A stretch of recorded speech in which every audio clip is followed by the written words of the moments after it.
Well,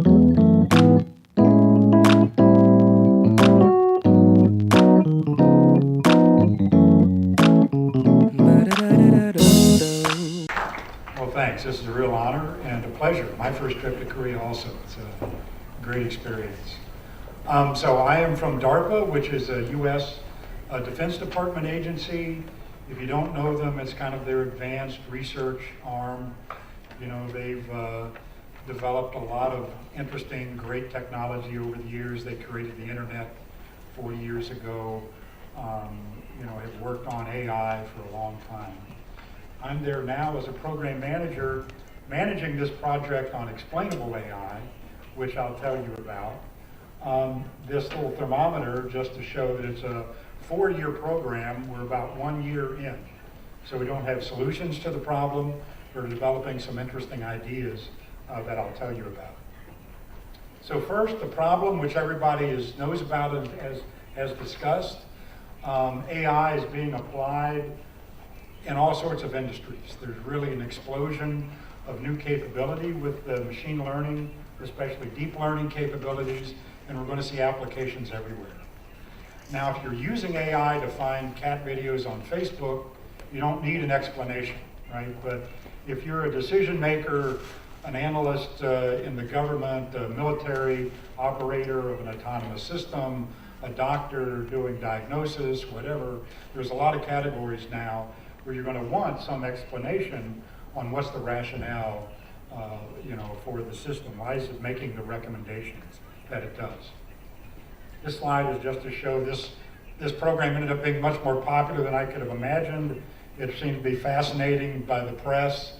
Not only is AI a hot topic, but the fact that AI needs to be explainable seems to be, you know, kind of infinitely fascinating. So there's a lot of articles written about it. But here's the good and bad news. This is the heart of current day's problem, which is neural nets and deep learning. So Ed Felton mentioned that, you know, we had developed these techniques that were biologically inspired, but not exactly the way the brain makes decisions. So this diagram kind of shows you a simple schematic of what's happening with the neural net or deep learning system. You have these nodes or neurons, right, in multiple layers. And in a real system, there are thousands of these layers and millions of these neurons. And you feed input data into the top, you get output out of the bottom. If you have training examples, you're training the system to weight all the input so it can make these decisions, so it can recognize objects in images, so it can recognize language and transcribe it.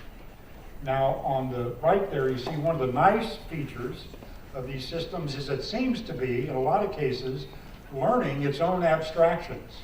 Where previously in machine learning, a PhD in machine learning had to spend months doing feature engineering, trying to discover what features in the data were important, and then he could build his system based on that. But one of the real changes in deep learning is it will learn its own features on its own. So if you're trying to recognize animals and objects in images, you know, in the first layer it might recognize edges and patterns and colors. Later on, in later layers, it might recognize parts like a leg or a tail or fur.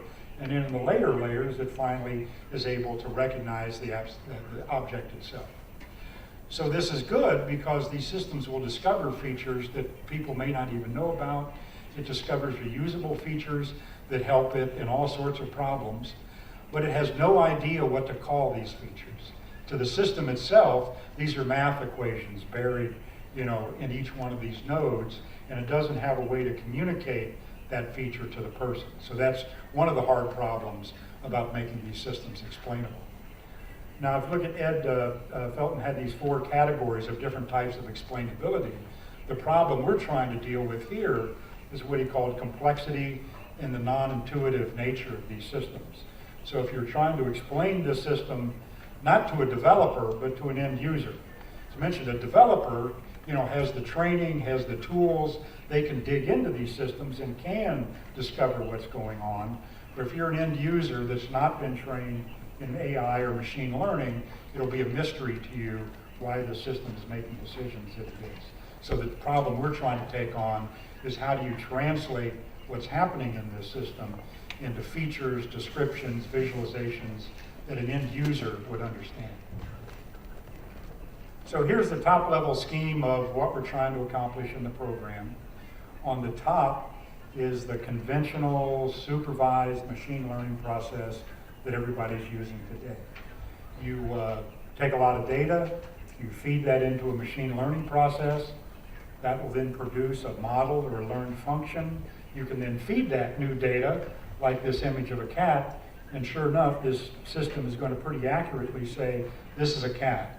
Now, if you want to know why did you say that's a cat, the explanation you'll get is the weight on the cat node is 0.93, and that's about all you're going to get out of the system today. So we're trying to change that with this situation at the bottom. We're going to make two changes, two improvements to this process. One is to change the machine learning process so you can learn a more explainable model. You somehow pull out those features. You add more structure to the system. You do something to this model so it gives you more grist, more features to use in generating an explanation. And the second piece is you follow sort of a user-centered approach, and you put a lot of work into developing the right user interface, the right explanation interface, as I'm calling it here, that can learn to create, or be designed to create the right verbal descriptions, visualizations, counterfactual explanations, explanations by example, explanations by analogy.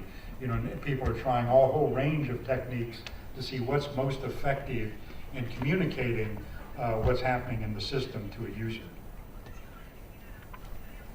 So here are the challenge problems we have our researchers working on. These two are kind of related to defense, but really are surrogates for a lot of problems you have in industry and everywhere. One is doing data analytics on multimedia data. So in this case, you might have an Intel analyst who's trying to look through all the photographs and images we have of North Korea, for example, and find interesting activity that they want to investigate. So you very well train an AI system to pull those out, but that analyst would not get much explanation on why it thought one particular photograph was interesting. So the goal here would be to add that explanation interface. Of course, it's the same problem you would have if you're browsing images, if you're asking questions of a movie database, if you're a doctor doing diagnosis, through images you have. So that's the first problem. The second problem is one of looking at autonomy. So you have a slightly different version of this technology will be used to train autonomous systems in the future to have a decision policy. And the underlying technology here is the same deep reinforcement learning that was used by AlphaGo. So you put it in a situation, you're going to train it, what action should you take in each situation? We don't have these yet, but in the future you may have autonomous systems that are trained to do that. Now you're going to have an operator who will send this system off on a mission. He's going to want to know why it did or didn't succeed. Why did it turn around? Why did it make some decision? So he's going to need an explanation for that. And interesting, I guess relevant to the pound of accountability, or kind of the theme of the conference, one of our real test users here, or target users, would be a test pilot. Might not precisely the end user, but a pilot or an operator who's going to do operational test and evaluation of this system and try to decide which missions do I certify this for, which operations, where is it strong and where is it weak. So here are the teams that are working on the program. I have 11 development teams, which is this list on the bottom, who are all taking different approaches to trying to develop both the explainable model and the explanation interface, and work those jointly so you get a package that's going to be effective in creating explanations. Have 3 teams working on both of those problems, 3 working just on autonomy, 5 working on data analytics, and they're pursuing a variety of approaches, and I'll show you some examples of that. And our 12th team is up there on the right, is a group of cognitive psychologists who are not developing a system. Their job is to dig through all the literature in psychology on the psychology of explanation. what explanations are effective for people, what explanations contribute to learning, what explanations contribute to decision making. And so that's what that group is doing. So here's what that group has done first, is produce this sort of model of what's happening in the explanation process. And so here you see on the yellow squares there, the basic steps of what's happening. The user is working on a problem. He gets an explanation from the system.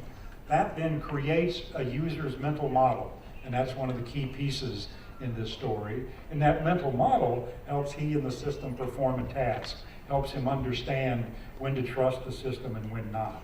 So one of the key problems here is creating this more intuitive, less complex model that an end user can understand. That model is not going to be a perfect replicate of the math that's going on deep in the system.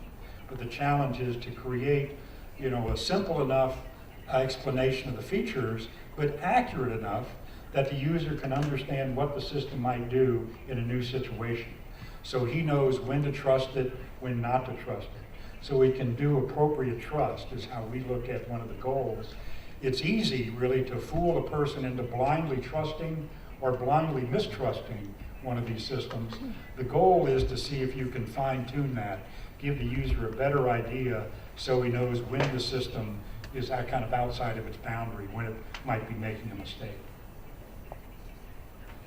So here, this complicated diagram at the top, this is the Venn diagram of a lot of the machine learning techniques that are used. It's here where I get this notion that, today's technology, there's an inherent trade-off, I think, between learning performance and explainability, right? The more complex, the more layers, the more neurons or whatever in the model, the more high-performing it's going to be. But also, you're going to sacrifice some ability to explain it. And I think this is somewhat of an inherent trade-off. And so we get this graph, as I'm showing here on the side, where you have techniques like deep learning that are very high-performing but very difficult to explain. You have other techniques like decision trees and logistics regression that are not as accurate but much easier for people to understand. So that's how we see the situation today. The goal of the program is just to move that curve up and to the right. So create a portfolio of new techniques. So for any situation, a developer can make a better trade-off between his explainability and learning performance and have a new technique that is more effective. So we have on the bottom here the three broad strategies that people are trying to solve this problem. And I'll give you an overview of those and show you a few examples of different techniques people are trying. So the first one I'll call deep explanation. And of course, that's the giant problem today. Everybody's using deep learning. It's the most difficult technique to explain. So I have over half of the teams are working directly on how do you make deep learning more explainable. And I'll show you some examples of that. The second category is what I'll call interpretable models. So this is to say, don't use deep learning. Use one of these other machine learning techniques, like a Bayesian belief net or a probabilistic logical model. Or, there's a whole host of these that are not as high performing as deep learning, but are much easier to explain. There's a lot more information in these models to generate an explanation. And then finally, the last one is model induction, which is a little like what humans do with rationalization. In this case, they're going to treat the learning system as a black box. They won't try to dig into the box and understand what's going on internally, but the explanation system can experiment with the black box, run millions of simulations, and look at all different inputs and see what outputs come out, and see if it can infer a model that's useful in explaining what the system is doing. So this is an example of model induction, kind of very interesting, simple approach that might have limited effectiveness, but you can apply it anywhere. This is a researcher at Rutgers who is using the black box approach. He takes the system. The only thing he looks at is the training data. If he has access to the training data, the system makes a recommendation or a decision. He'll try to select the training examples that are most influential on that decision. And often just seeing the training examples that led the net to make that decision is often very useful in giving the user some intuition about what's going on. Here's another one that's doing a combination of model induction and interpretable model. This is a group at Charles River University, Massachusetts, and Brown. So they take the system, the learning system, treat it like a black box or a gray box. They might access some parameters there.